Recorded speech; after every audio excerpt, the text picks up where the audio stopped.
Do you believe that God made you special? Do you believe that you have talents and things that you could do in life? Do you, do you have so many that you have to choose which ones to use and have to put some aside? A lot of times, to find your call, you have to see whatever you really love to do and that you're good at. And then you know that God called you there because He gave you that talent and He wants you to use it for His glory, His way. But you have to know Him to find out how to do that. Like I had said before, and about where you have to know where high is in order to get there. And I think my last video I was talking about poetic justice, about how there are worse things than cancer. And you could take that and twist that and think that I'm condemning everybody that gets dementia or Alzheimer's. Not so. I had a brother that was one of the greatest individuals of my life. He lived his life solidly, as righteous as he possibly could to his knowledge and his understanding. He was a devout Catholic, but he believed in God. And he was very successful and he was very rich. And he got dementia. And the heartbreak that it would have to be. I mean, he had beautiful children, a beautiful home. He had everything that you could ever want for a man. He had he had done so many things. He had so many talents. And it was very painful to watch him go through this, because if anybody did not deserve to be in that condition, it was him. But the kind of dementia he went into, and it was amazing to me because he didn't fight it. If you told him that he didn't remember something, he didn't say, "No, you're wrong. I'm, I'm fine. I'm fine." He didn't do that. Never. He was not that kind of person. He wasn't mean, cruel, or nasty in any way. He wasn't uh, trying to prove he was anything. He let God prove who and what he was. It was amazing to me the kind of man that he grew up to be. He was always good to me as a brother. Anyway, you would tell him something, and when it first started, you would tell him something. He'd get on the phone and he would say, "Marion, how are you doing?" And I'll say, "Fine." And he said, "Where are you living?" And I said, "In Florida." And then he would say, "Oh," and I'd say, "We're on the water." And he'd say, "Oh," and he'd call his wife, "Jan, Marion's living the high life. She's on the water." And he says, "How wonderful." And then Jan would take over, would talk for a little bit, and he'd get back on the phone and he'd say, "Marion, so good to hear from you. How are you doing?" And I'd say, "Good." He'll go, "Where are you living now?" And I'd say, in Florida, on the water." And he'd say, "Oh, Jan, how wonderful. Marion's living on the water. How wonderful." It got to a place where right after you said it to him, he would repeat the question. Whereas before it got bad, it wasn't like that. But the greatest thing that I marveled at what God did for him is he made enough money to have provisions for him and his wife, that if anything should happen to them, that they could go in a home. Because you see, his children and his wife took care of him as long as they were able, so that he would never have to go into a home. But when he started getting up and taking off, and nobody knew where he was going. And sometimes he would just get up and walk and not know where he was, not know what he was doing. He would just walk. That's what they do. And oh my goodness, their hearts would just drop because they had to watch him every minute that he never did that. But they didn't take it as a burden. They didn't. They had so much graciousness that he taught them, his own children, he taught them respect and love. His own children. And as a matter of fact, one of them uh, had cerebral palsy, and he was retarded to a point. Beautiful young man. And the other one, she was touched by it a little bit by retardation, but you couldn't tell. And she was just beautiful. And she still is today as an adult. But the way they took care of him, how they talked to him and spoke to him at all times, they didn't scream and yell at him. They didn't try desperately in fear to control him. This is what some people do. Is they get all upset and they try to control it, they try to stop it, they try to talk to them, they try to force it into them. And they don't realize you can't. So they're controllers and they've done that all their life with everybody and they got their way by abusing others. And so now they do it to the elderly. And you know, his heart was so sweet that if you would have done that to him, he wouldn't have even noticed. That's how sweet his heart was. And he never got mad at you. That's the way he was. So he retained what God had given him. And that's the thing I find is so marvelous.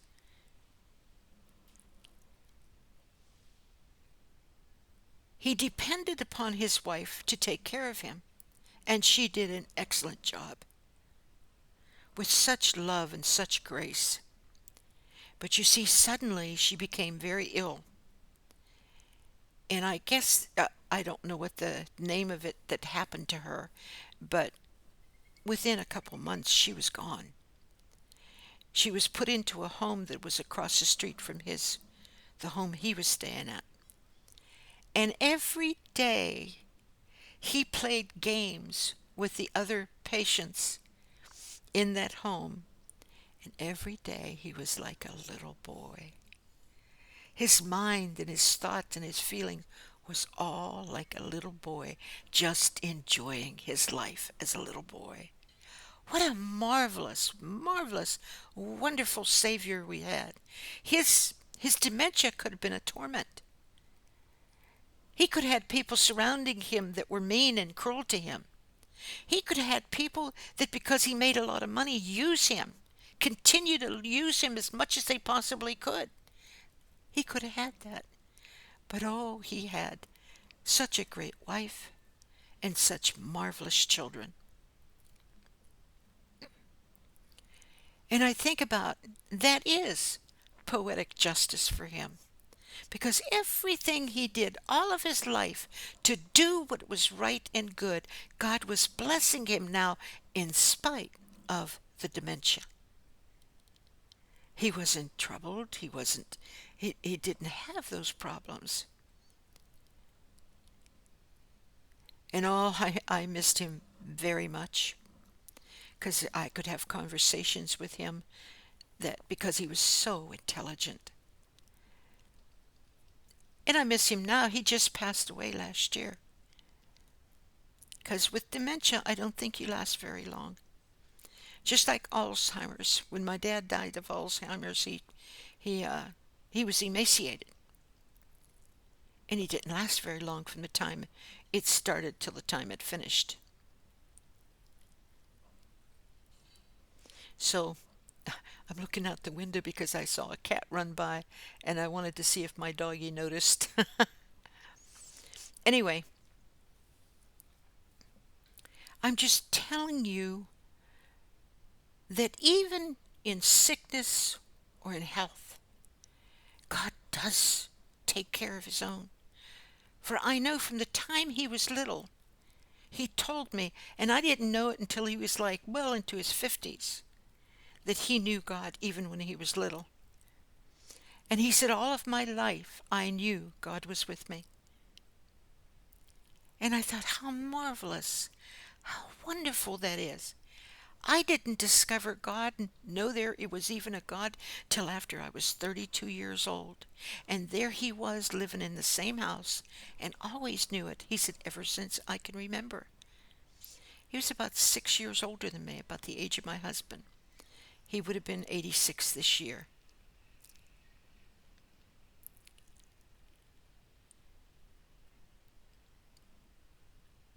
But I think about these things. I think about the marvelous, wonderful God who loves us so much. How he will provide. He says that he will do to you what you do to others. That's what he tells you, do unto others as you would have them do unto you. So when you have no mercy in your heart, no compassion, you could care less if anybody lives or dies by your decisions. If you are in a power of authority and you have the power to destroy people and you use that authority to destroy, I really believe he who lives by the sword shall die by the sword. I mean, my brother, he didn't live by the sword ever. Oh, he wasn't perfect. He was just like my grandfather, who wasn't perfect either.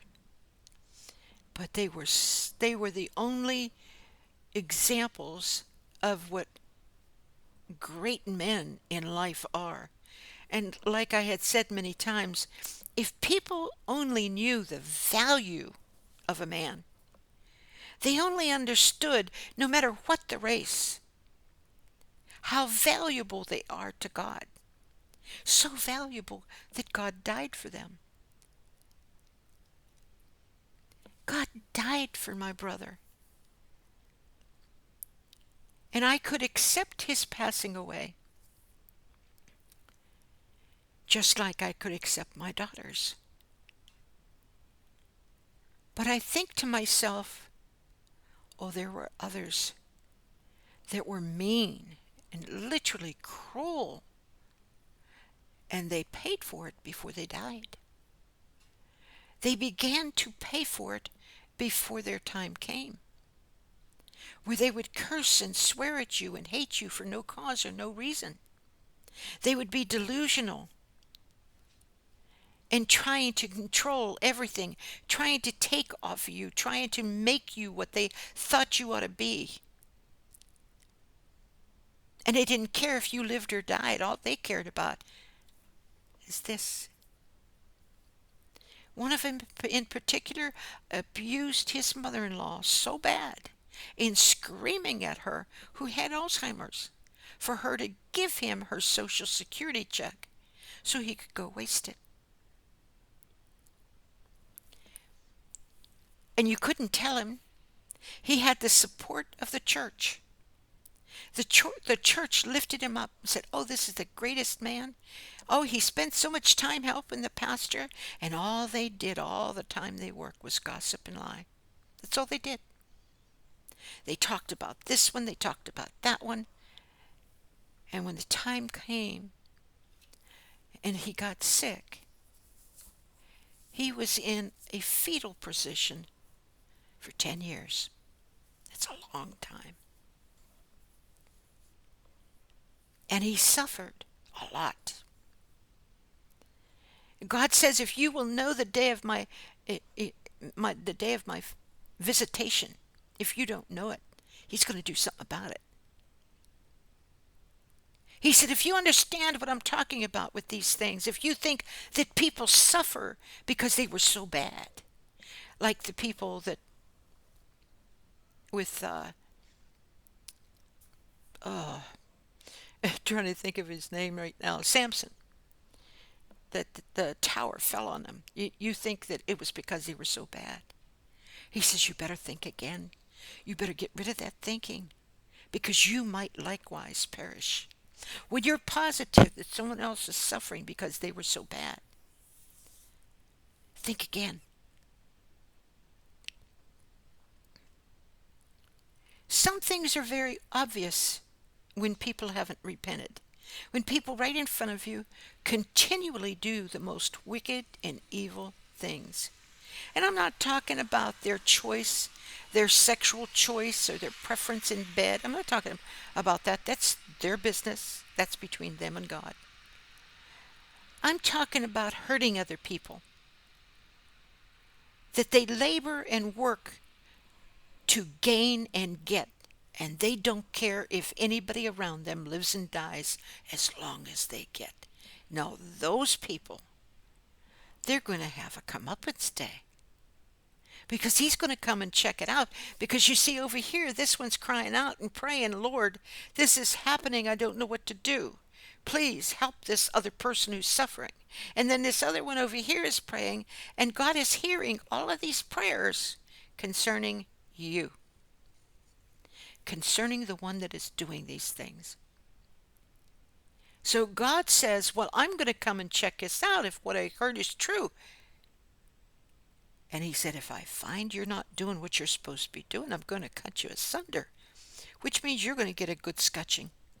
Because you see, when you gave your life to God and you asked him to come into your life, he did. But you also gave him permission when you made that covenant with him. You gave him permission to straighten you up, because he said, I will never leave you nor forsake you. I will be with you always, even unto the end of the world. That promise he can only keep if he keeps you straight. If he does everything possible to get you to quit sinning, to get you to quit being so arrogant, so positive you have everything when you have nothing. He made a sacrifice for you once, and he still strives to get you where you need to be. And you wonder,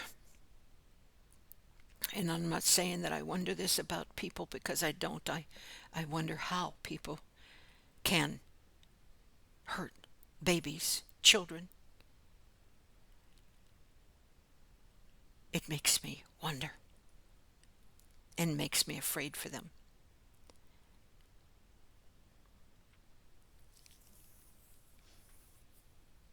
Yes, God died for those people if they're willing to repent. He did die for them. But if they're not willing to repent, he who lives by the sword shall die by the sword. When you have revenge, evil, and hatred and nothing else in your heart against anybody who will take your power away from you, anybody that will take what you think you have away from you just by doing what is right. And you know when you're wrong. Every man knows when you face God. I don't know about you, but I have faced God in situations where I knew that if I were to go, I would have had to answer. And I also knew he comforted me at those moments and let me know I had everything right with him. So come on. I was ready, and I still am ready. But what about those that don't know how to be ready and don't care and don't think they have to?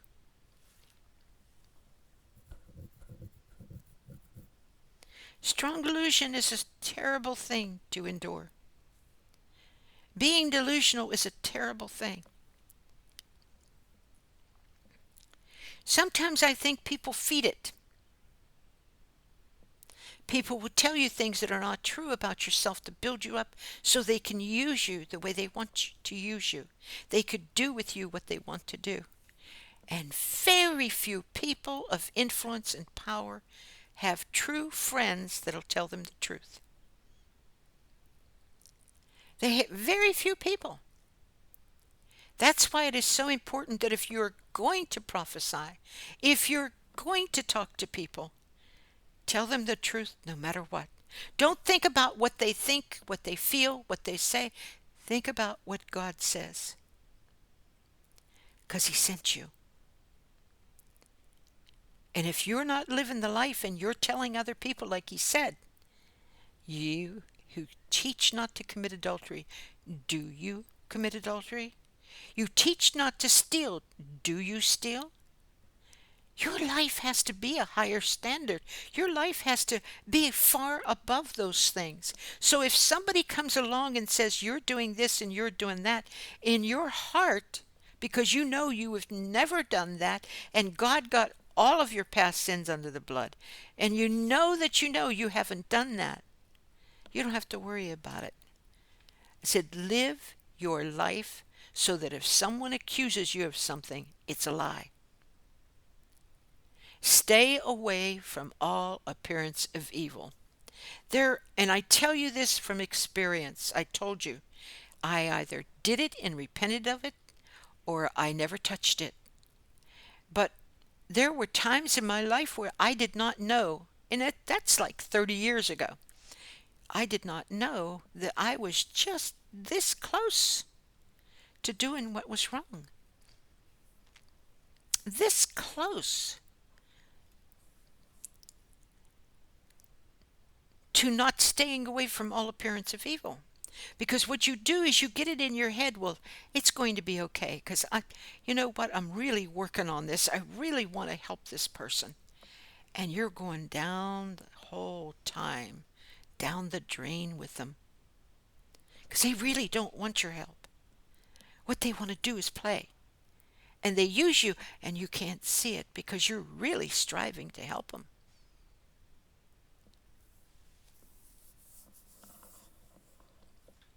I hope some of these conversations help you.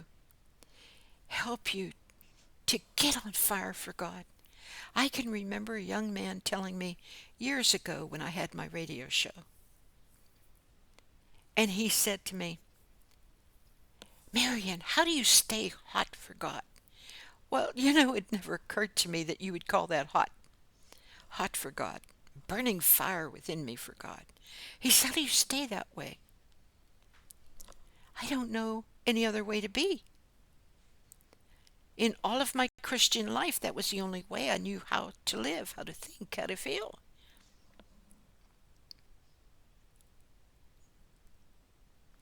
Like having a conversation today with my husband, and I told him, I said, we must put God first. We must. It's not a maybe we will. It's something we must do because we love Him. Not because we must do it because we have to and He forces us into submission, but because we love Him. Some of you, if you could only grasp for one moment how much He loves you, you would never do wrong in any way again. If you could cause your mind to think for one moment, He loved me enough to choose willfully and deliberately to die a cruel death for me, could you and would you deliberately shun that and go on to your own pleasure? I doubt if any human could.